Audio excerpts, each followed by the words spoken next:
Hello viewers and my dear students, আসসালামু আলাইকুম। সবাইকে স্বাগতম জানাচ্ছি আজকের ভিডিও টিউটোরিয়ালে। আমরা প্রিভিয়াস ক্লাসে জাবেদা কাকে বলে ও এর শ্রেণী বিভাগ সম্পর্কে আলোচনা করেছিলাম। তারই ধারাবাহিকতায় আজকে আমরা জাবেদা লেখার যে কিছু নিয়ম আছে সেই নিয়মগুলো নিয়ে আলোচনা করব। প্রথমে আমাদেরকে যে নিয়মটা অবশ্যই জানতে হবে, একটা জাবেদা আমরা যে হিসেবের খাতায় লিখব, কীভাবে লিখব সেই লেখার প্রক্রিয়াটা, চিন্তন প্রক্রিয়াটা, আমার ব্রেনটা কিভাবে প্রসেস করবে, তারপরে আমি কিভাবে খাতায় লিখব, আগে এই জিনিসটা আমরা একটু দেখব। একটা ব্যবসা প্রতিষ্ঠানে অনেকগুলো ঘটনা ঘটবে। প্রথম কাজ হচ্ছে আমরা ঘটনাগুলো থেকে লেনদেন চিহ্নিত করব। তাহলে অনেকগুলো ঘটনা ঘটবে, এখান থেকে আমরা কি চিহ্নিত করব? লেনদেন চিহ্নিতকরণ। এরপরের কাজ, লেনদেন চিহ্নিত করার পর সেই লেনদেন থেকে এই লেনদেনের সাথে জড়িত যে হিসাব খাত, আমরা হিসাব খাতগুলো নির্ণয় করব। প্রত্যেকটা লেনদেন থেকে অবশ্যই কমপক্ষে দুইটা হিসাব খাত আমরা দেখব, সেই দুইটা হিসাব খাত আমরা নির্ণয় করব। এবার হিসাব খাতগুলো নির্ণয় করার পরে এখানে দুইটা হিসাব খাত, কয়টা হিসাব খাত? দুইটা হিসাব খাত অবশ্যই থাকবে। সেই দুইটা হিসাব খাতকে এবার আমরা এগুলো শ্রেণী বিভাগটা জানব। এই হিসাব খাতগুলো বা হিসাবের নামগুলো কোন শ্রেণীর হিসাবের মধ্যে পড়ে, হিসাবের শ্রেণী বিভাগ নির্ণয় করতে হবে।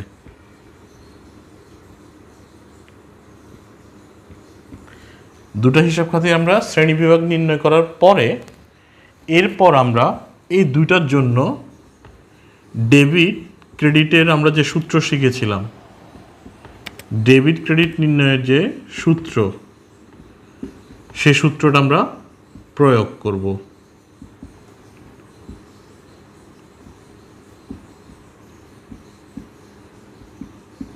ডেবিট ক্রেডিট নির্ণয়ের সূত্র প্রয়োগ করার পর এবার প্রথমে যে হিসাবটা ছিল সেই হিসাবটাকে ডেবিট করব আমরা, দ্বিতীয় হিসাবটাকে আমরা ক্রেডিট করতে হবে। এইভাবে আমাদের চিন্তা করে হিসাবের খাতায় লিখতে হবে। আমি যদি এটাকে একটা এক্সাম্পলের মাধ্যমে শো করি তাহলে তোমাদের কাছে ব্যাপারটা আরও ক্লিয়ার হয়ে যাবে। ধরো ব্যবসায়ের জন্য আসবাবপত্র ক্রয়, কি ক্রয়? আসবাবপত্র ক্রয় 5,000 টাকা। তাহলে প্রথমে এটা একটা ঘটনা, হ্যাঁ এটা একটা ঘটনা, আর এই ঘটনার ফলে ব্যবসায়ের আর্থিক অবস্থার মধ্যে পরিবর্তন ঘটবে। ব্যবসায় কিছু আসবাবপত্র আসবে, নগদ টাকা চলে যাবে, তার মানে এটাকে আমরা লেনদেন বলতে পারবো। হ্যাঁ এটা একটা লেনদেন। এইবার এই লেনদেনে কোন কোন হিসাব জড়িত সেই দুইটা হিসাব খাত আমরা নির্ণয় করতে হবে। আমরা এখন সেকেন্ড স্টেপ শেষ করে ফেললাম, এটা শেষ, এটাও শেষ। এবার আমরা থার্ড স্টেপে আছি, হিসাব খাত নির্ণয় করতে হবে। এখানে কোন কোন হিসাবে প্রভাব পড়েছে? আমি একটা হিসাব দেখতেছি, আসবাবপত্র হিসাব সম্পদ, আরেকটা হচ্ছে ব্যবসা থেকে কিছু টাকা চলে যাচ্ছে। দুটা হিসাবের নাম আমরা চিনে ফেললাম, আসবাবপত্র হিসাব, আরেকটা হচ্ছে নগদান হিসাব। দুইটা হিসাবের নাম নির্ণয় করলাম। এরপরে চিন্তা হচ্ছে শ্রেণী বিভাগ করতে হবে। তাহলে আসবাবপত্র কোন প্রকারের হিসাব, নগদান হিসাব কোন প্রকারের হিসাব, এটা চিন্তা করতে হবে। হ্যাঁ আমরা জানি আসবাবপত্র হচ্ছে সম্পদ, নগদানও সম্পদ। তাহলে শ্রেণী বিভাগের মধ্যে দুটাই সম্পদ পেলাম। এবার চিন্তা করতে হবে এগুলোর প্রভাবটা কি। আসবাবপত্র কি বৃদ্ধি পেয়েছে না হ্রাস পেয়েছে? নগদান হিসাব কি বৃদ্ধি পেয়েছে না হ্রাস পেয়েছে? তাহলে দেখো তো, ব্যবসাতে আসবাবপত্র আসার কারণে ব্যবসায়ের আসবাবপত্র সম্পদটা বৃদ্ধি পেয়েছে। আর ডেবিট ক্রেডিট নির্ণয়ের সূত্র অনুসারে আমরা জানি সম্পদ যদি বৃদ্ধি পায় তখন সেই সম্পদটাকে ডেবিট করতে হবে। তাহলে এখানে আসবাবপত্র যেহেতু বৃদ্ধি পাচ্ছে তাহলে আসবাবপত্র হিসাবকে আমরা ডেবিট করব। আর নগদান হিসাব হচ্ছে সম্পদ, তো ব্যবসা থেকে নগদ টাকা চলে যাচ্ছে, আসবাবপত্র কেনার কারণে কিছু নগদ টাকা চলে গেল। তাহলে নগদান হিসাবকে কি করতে হবে? যেহেতু সম্পদ কমে যাচ্ছে তাই নগদান হিসাবকে ক্রেডিট করতে হবে। টাকার পরিমাণ হচ্ছে ডেবিটে যত ক্রেডিটেও তত। এটা হচ্ছে ইনফর্মাল ওয়েতে আমি তোমাদেরকে দেখালাম, আমরা অঙ্ক করার সময় ছক আকারে উপস্থাপন করে দেখাবো। তাহলে আমরা হিসেবের খাতায় কিভাবে জাবেদা লিখব, সেই জিনিসটা চিন্তাটা আমরা কিভাবে করব সে সম্পর্কে এখন আমাদের ক্লিয়ার একটা ধারণা হয়ে গেছে। এরপরেও আরও বেশ কিছু নিয়ম আমাদেরকে জানতে হবে, আমরা একে একে শিখব। দেখো, একটা লেনদেন দিচ্ছি, নগদে জাস্ট পণ্য বিক্রয় লেখা আছে 500 টাকা। এখন এই বিক্রয়টা ক্লিয়ার না, কি নগদে বিক্রয় করেছে না ধারে বিক্রয় করেছে, ব্যাপারটা পরিষ্কার না। তবে কখনো কোনো পণ্য ক্রয় বিক্রয়ের সময় নগদে বা ধারে উল্লেখ নেই, তখন আমরা এটা বুঝে নিব নগদে হয়েছে। ক্রয় বিক্রয়টা তখন কিভাবে হয়েছে? নগদে হয়েছে। তাহলে এই লেনদেনটা আমরা নগদ সংক্রান্ত লেনদেন হিসেবে চিহ্নিত করব। এরপরে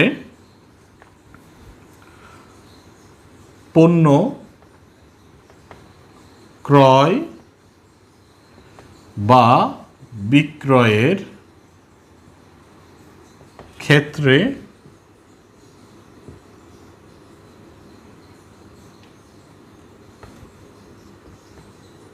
ক্রয়ের ক্ষেত্রে বিক্রেতার নাম,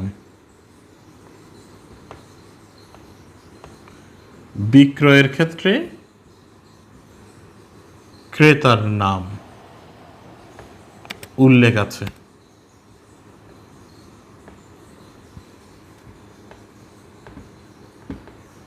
কিন্তু এটা কি নগদে বা ধারে এরকম কোনো উল্লেখ নেই, সেক্ষেত্রে বুঝে নিতে হবে এটা একটা ধারে লেনদেন। যেমন আমি যদি একটা এক্সাম্পল দিই, ধরো রবির নিকট হতে পণ্য ক্রয়, তাহলে ক্রয়ের সময় কার কাছ থেকে আমরা কিনেছি? রবির কাছ থেকে কিনেছি। সো রবি হচ্ছে বিক্রেতা, তাহলে পণ্য ক্রয়ের সময় বিক্রেতার নাম উল্লেখ আছে। তাহলে এটাকে বুঝতে হবে এটা একটা ধারে ক্রয়। এটা কিভাবে ক্রয় হয়েছে? ধারে পণ্যটা ক্রয় হয়েছে। তাহলে এখানে আমরা হিসাবগুলো বের করব কিভাবে? দেখো, ক্রয় ক্রয় একটা হিসাব। একটা কথা বলে রাখি, পণ্য, মাল, চেক এইসব নামে কোনো হিসাব হবে না। যেমন এখানে পণ্য লেখা আছে, তার মানে পণ্য নামে কোনো হিসাব লেখা যাবে না। পণ্যটা যখন কিনতেছি তখন লিখতে হবে ক্রয় হিসাব, পণ্যটা যখন বিক্রয় করব তখন লিখতে হবে বিক্রয় হিসাব, পণ্য নামে কোনো হিসাব হবে না। দেখো, এখান থেকে আমরা দুইটা হিসাব বের করতে হবে। একটা হচ্ছে কি পেলাম? তাহলে ক্রয় হিসাব। আর এটা তো নগদে কিনে নেই, কারণ আমরা বলেছি ক্রয় বিক্রয়ের সময় যদি বিক্রেতা বা ক্রেতার নাম উল্লেখ থাকে তাহলে এটা বুঝতে হবে কোন ধরনের লেনদেন। এটা হচ্ছে ধারে লেনদেন।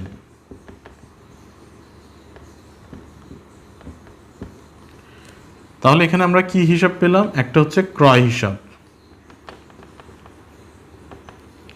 আর একটা হচ্ছে এই বাকিতে পণ্য ক্রয় করেছি রবির থেকে, তার মানে রবির থেকে বাকিতে পণ্য ক্রয়ের ফলে রবি আমাদের থেকে টাকা পাবে। যখন পণ্য ক্রয়ের ফলে কেউ আমাদের থেকে টাকা পায় সে হচ্ছে আমাদের প্রদেয় হিসাব। তাহলে এখানে আরেকটা হিসাবের নাম আসবে প্রদেয় হিসাব, দিব রবি। তাহলে দেখো তো, ক্রয় হচ্ছে আমাদের জন্য ব্যয়, আর ব্যয় বৃদ্ধি পাচ্ছে সেজন্য ক্রয় হিসাবকে আমরা ডেবিট করব। আর প্রদেয় হিসাব হচ্ছে দায়, আর বাকিতে কেনার ফলে প্রদেয় হিসাব রবি, দায় আমাদের বেড়ে যাচ্ছে সেজন্য প্রদেয় হিসাবকে আমরা ক্রেডিট করব। এই তো গেল ক্রয়ের ক্ষেত্রে। এবার দেখো, ধারে একটা আমরা যদি পণ্য বিক্রয় করি তাহলে বিক্রয়ের ক্ষেত্রে সাপোজ ক্রেতার নাম লেখা আছে, তখন এটা বুঝতে হবে ধারে লেনদেন। যদি আমি একটা এক্সাম্পল দিই, রনির নিকট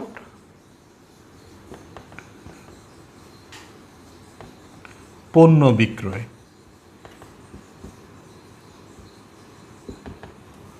এখানে দেখো রনির নিকট পণ্যের বিক্রয়, তার মানে আমরা পণ্য বিক্রয় করলাম আমাদের কাস্টমার রনির কাছে, তার মানে বিক্রয়ের ক্ষেত্রে আমাদের ক্রেতার নামটা উল্লেখ আছে, তাহলে রনি হচ্ছে এখানে ক্রেতা, ক্রেতার নাম উল্লেখ আছে।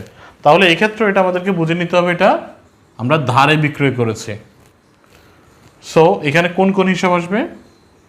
যখন আমরা ধারে পণ্য বিক্রয় করেছি তার মানে আমরা রনির থেকে টাকা পাবো, আর রনি এখানে আমাদের প্রাপ্য হিসাব, বিক্রয়ের কারণে যদি আমরা কারো কাছ থেকে টাকা পাবো এরকম বোঝাই তখন আমরা ওকে বলতে হবে প্রাপ্য হিসাব।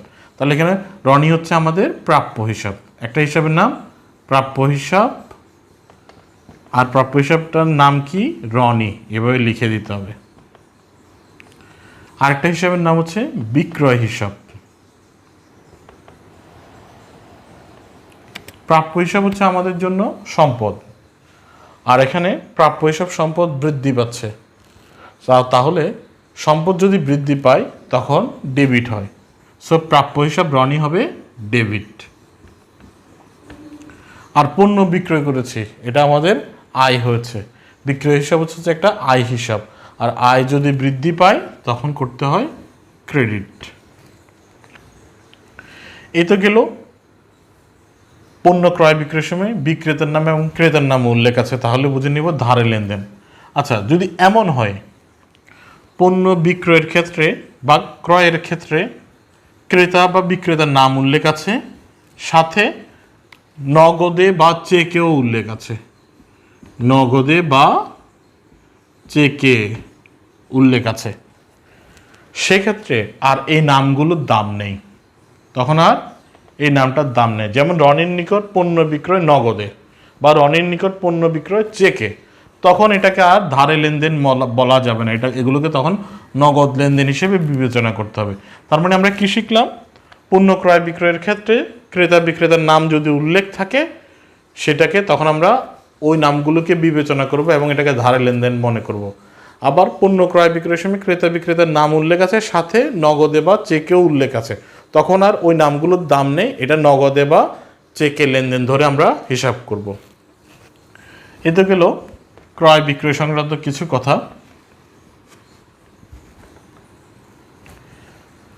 পণ্য ক্রয় বিক্রয় নগদও বলা হয়নি, কোনো নামও উল্লেখ নাই, জাস্ট ধারে ক্রয় এভাবে বলা আছে,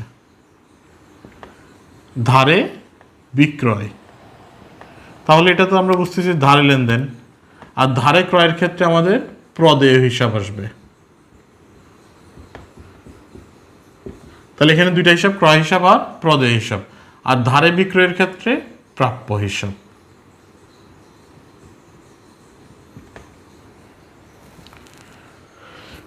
পণ্য ক্রয় করি, ক্রয়ের পরে কোনো কারণে আমরা ফেরত দিতে পারি, পণ্য বিক্রয় করি কোনো কারণে আমাদের কাছে ফেরত আসতে পারে, তখন আমরা ক্রয় ফেরত এবং বিক্রয় ফেরত হিসেবে হিসাবভুক্ত করতে হবে।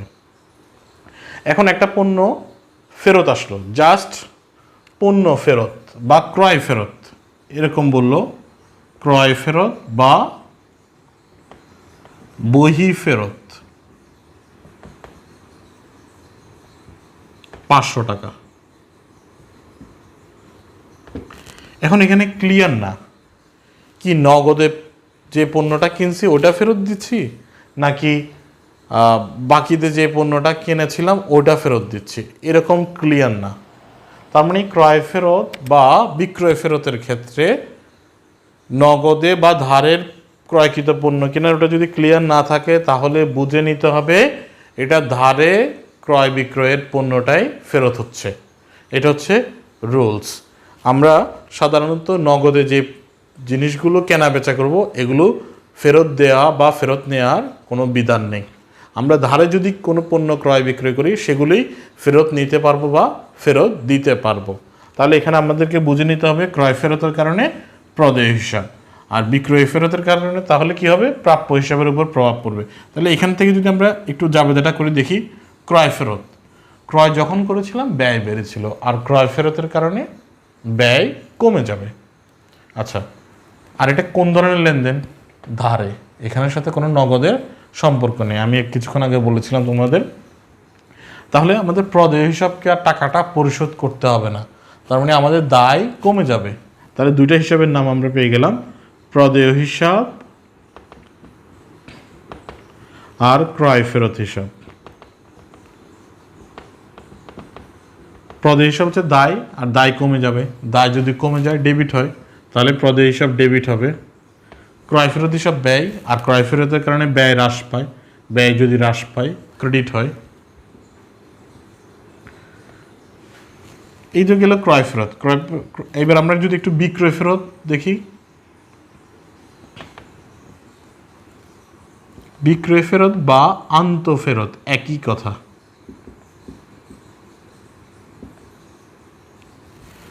এখানেও ক্লিয়ার না কি ধারে না নগদে বিক্রিত পণ্যটা ফেরত আসলো? বুঝে নিতে হবে ধারে বিক্রিত পণ্যটাই ফেরত আসলো। তাহলে এখানে কোন হিসাবের উপর প্রভাব পড়বে? একটা হচ্ছে বিক্রয় ফেরত, আর একটা হচ্ছে যেহেতু ফেরত চলে আসতেছে তার মানে আমার প্রাপ্য হিসাব আমাকে আর টাকাটা দিবে না, আমার প্রাপ্য হিসাব কমে যাবে। দুটো হিসাবের নাম, একটা হচ্ছে বিক্রয় ফেরত হিসাব বা আন্তঃফেরত হিসাব যাই বলি, আর একটা হচ্ছে প্রাপ্য হিসাব।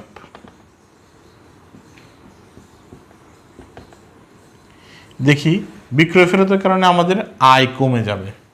বিক্রয় করেছিলাম, আয় বেড়েছে, আর বিক্রয় ফেরতের কারণে পণ্য আমাদের কাছে ফেরত চলে আসছে, আমাদেরকে টাকা দিবে না, তার মানে আমাদের ইনকাম কমে যাবে। আর আয় যখন হ্রাস পায়, বিক্রয় ফেরত হিসাব আয় হিসাব, আয় যখন হ্রাস পায় তখন ডেবিট হয়।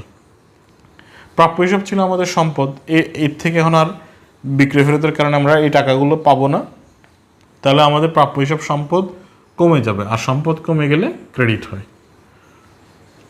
তো ভিউয়ার্স, আজকে আমরা ক্রয় বিক্রয় সংক্রান্ত কিছু গুরুত্বপূর্ণ নিয়ম শিখলাম, যেগুলো জাবেদা করতে গিয়ে আমাদের অবশ্যই জানতে হবে, অবশ্যই লাগবে। তোমরা এই ক্লাসটা আবার ভালোভাবে দেখবে, দেখে রপ্ত করবে রোলসগুলো, যেন জাবেদা করতে আমাদের খুব সহজে জাবেদা সম্পন্ন করতে পারি। তো ভিউয়ার্স, আজকের ক্লাস এখানেই শেষ করব। ভালো থেকো, সুস্থ থেকো। Thank you so much.